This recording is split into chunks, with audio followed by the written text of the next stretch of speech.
Hello, this is Sondra Baras, and we are back to talk about the weekly Torah portion. This week's portion is Chayei Sara, which literally means the life of Sarah, and begins with the story of the death of Sarah and Abraham's search for appropriate burial place, his purchase of the cave of Machpelah in Hebron to bury her.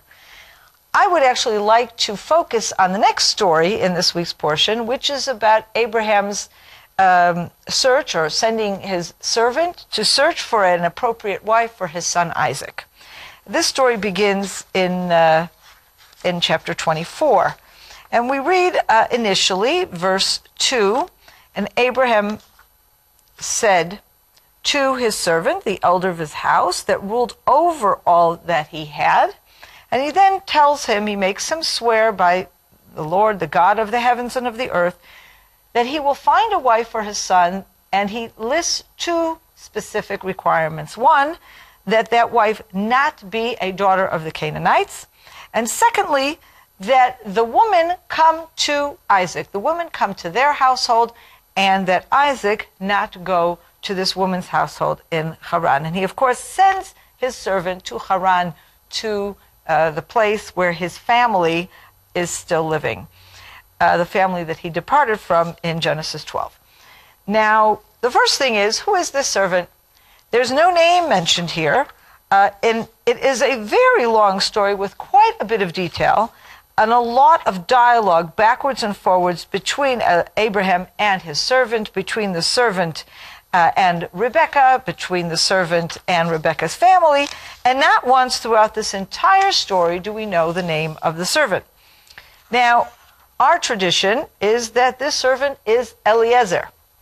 And who is Eliezer? And we actually learn who Eliezer is a few chapters back. If we go to Genesis 15, verse 2. And this is a point at which God is promising Abraham that he will be rewarded and that he will have children. And at that point, Abraham is saying that he has no child. He's questioning God's promise to him. And this is in chapter 15, verse 2.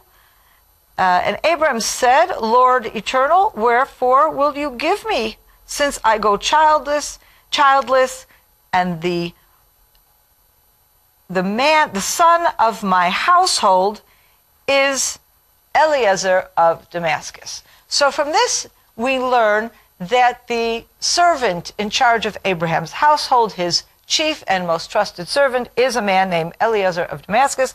And therefore, our assumption is that when Abraham sends his most trusted servant, that is the person he is sending.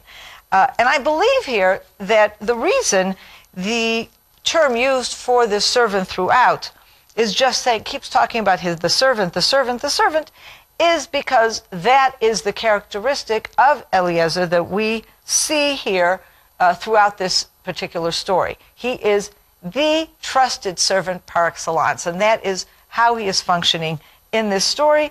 And I guess I would say this is the way Scripture wants us to remember him. To watch this program in its entirety, go to www.glc.us.com or simply click the link below.